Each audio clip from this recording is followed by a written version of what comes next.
正在森林里伐木的工人意外看到惊人的一幕，一名工友似乎被一个人影砍成了2半。工人以为是春节节后综合症犯了，一定是放假期间抖音刷的太多出现了幻觉。不放心的他还是打算下车查看一下。工人随手拿起一把斧头往森林走去，然而接下来的一幕更加让他惊慌失措，满地的人体组织和鲜血让他有点不适。他意识到刚刚并不是自己老眼昏花，他的同事或许已经出事。工人害怕自己也会命丧于此，于是连忙撒腿就跑，可一不小心掉进了一个陷阱，下面布满了尖锐的木刺。好在工人身手矫健，并没有掉下去。他艰难地爬上来，拿起武器继续逃窜，然而还没跑2步，又一次掉入了陷阱。人倒霉的时候是真倒霉，这次工人被麻绳直接吊了起来，下一秒一个食人族朝他走了过来。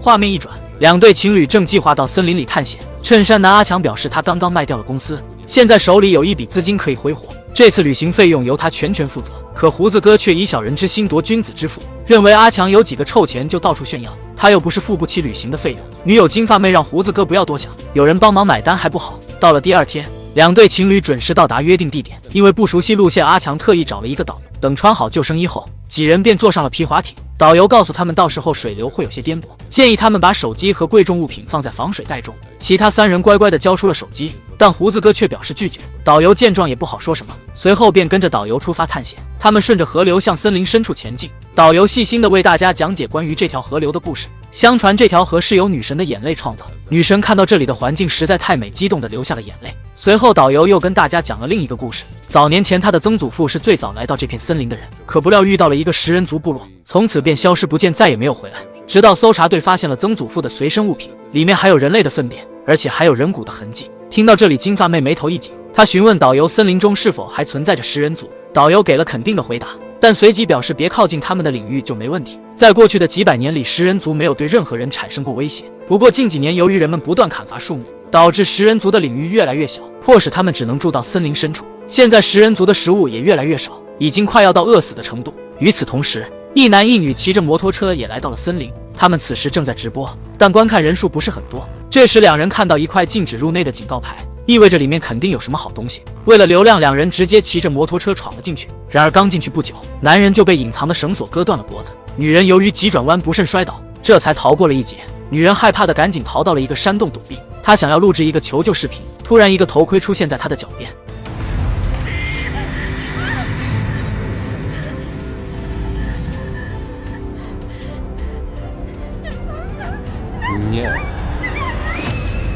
另一边的几人已经选好了露营的最佳地点，于是趁着天黑之前赶紧点燃了柴火，其他几人则准备了吊床。天色渐渐昏暗，导游知道金发妹对食人族颇感兴趣，便和她坐在一起，又开始讲起了故事。相传食人族抓到猎物并不会第一时间杀害，他们先会砍伤猎物的脚踝，然后将他们放生，随后让他们的后代开始追捕。这么做的目的是想要训练他们的后代，让他们能够更快地学习狩猎。就在这时，胡子哥的突然出现打断了导游。看到自己的女友和导游有说有笑，心里有些吃醋。随后几人便各自回到吊床上睡觉。可到了后半夜，胡子哥竟与阿强的女友私会，没想到几人的关系这么复杂。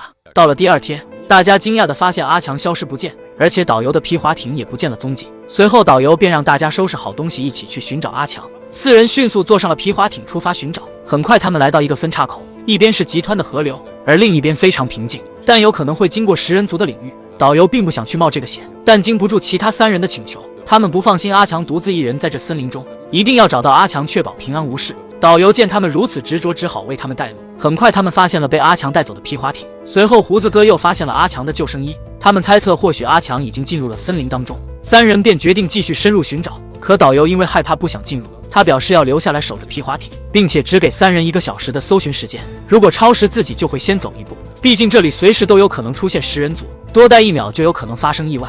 3人很快进入到森林当中，他们四处呼叫着阿强的名字，但却没有得到任何回应。这时胡子哥注意到了树干上有血迹，不过暂时无法确定是否是阿强的。另一边独自待在河边的导游发现不远处传来了动静，害怕的他不想在这坐以待毙，于是拿着匕首走进了森林查看。等走到深处后，发现了令人毛骨悚然的一幕，地上有3个稻草人穿着人类的工作服，树枝上还挂着不少物品，显然已经有无数的人类死于食人族的手里。紧接着一个稻草人引起了导游的注意，他拿起帽子仔细看了下里面的名字，没想到这正是他曾祖父的物品，但随后诡异的动静让他脊背发凉。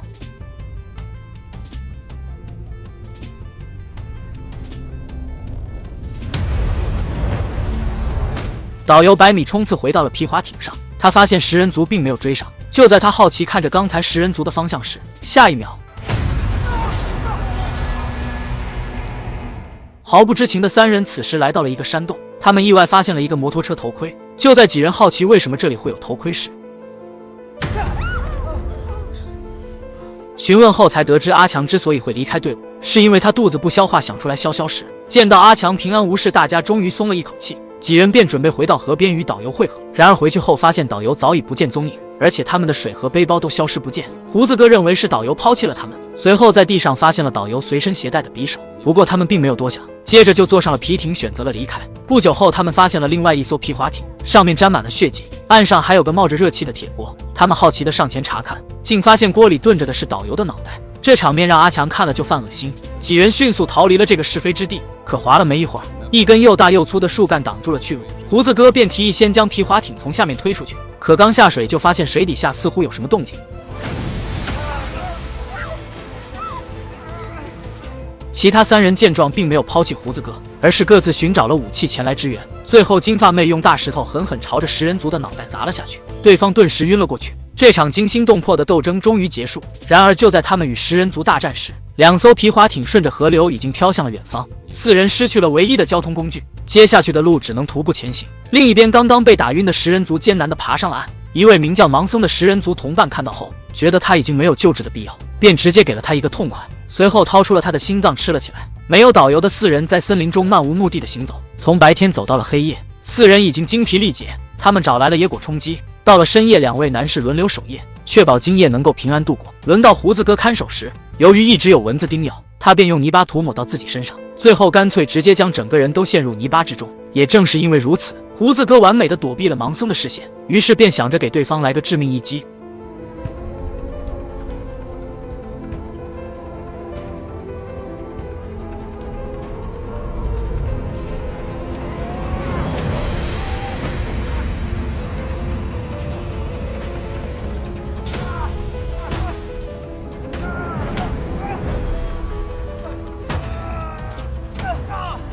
然而胡子哥有点高估了自己的战斗力，没过几招就被盲僧一锤打晕。就在盲僧想要掰断胡子哥的脖子时，阿强及时出现阻止了对方，但盲僧明显比之前那一个更强，阿强根本不是他的对手。盲僧直接将阿强手腕上的肉咬下了一大块，胡子哥却不小心滚落了山崖，最后撞到了石头昏迷了过去。不知过了多久，胡子哥终于醒来，他艰难地回到之前的地方，看到食人族将阿强绑了起来，并把他拖到了另一个地方。胡子哥便悄悄跟在后面，等到时机成熟时来到阿强的身边。可眼下他深知自己没有实力救回阿强，万一惊动了食人族，自己也会丢了性命。为了保命，胡子哥对阿强说了一句抱歉，随后躲进了树丛当中。紧接着阿强被带到了食人族部落，随后被脱掉了上衣和裤子，紧接着砍断了他的脚踝。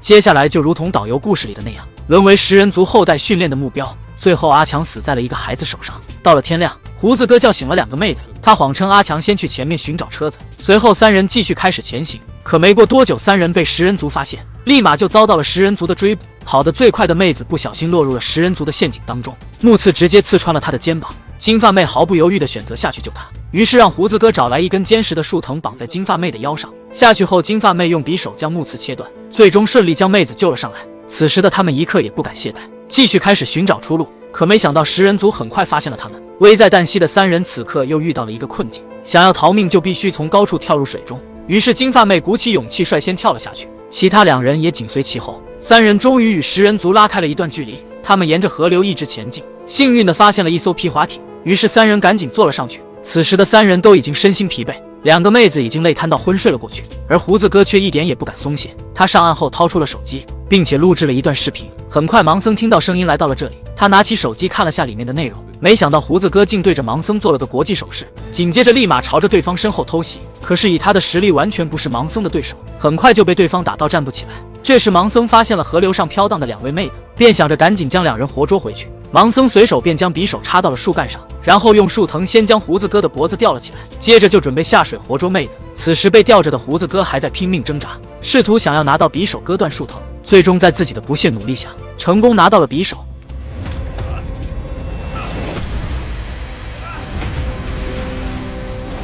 此时盲僧已经跳入了水里，2个妹子终于醒了过来，挣脱束缚的胡子哥急忙赶了过来。这一次胡子哥终于赢了一次，他的脑海里浮现出阿强被食人族杀害的画面，于是将愤怒化为力量。他用盲僧的镰刀将他的头颅直接砍了下来。然而刚刚松了一口气，更多的食人族接踵而至。胡子哥为了保护2个妹子，决定牺牲自己。他迈着坚定的步伐朝着食人族走去，与他们展开了一场激烈的斗争。但由于对方人数众多，最后并没有出现任何奇迹。他被食人族们用刀活活刺死，而2个妹子幸运地离开了森林，刚好被路过的汽车救了下来。以上就是2025丹麦惊悚电影《血河》的全部内容。整体来看，影片的惊悚氛围渲染得很不错，有种让人身临其境的感觉。尤其是主角团深入丛林后，面对食人族的残暴和丛林的险恶带来的双重压迫，非常刺激观众的感官。有兴趣的朋友可以去看看原片。好了，感谢大家的观看，我们下个视频再见。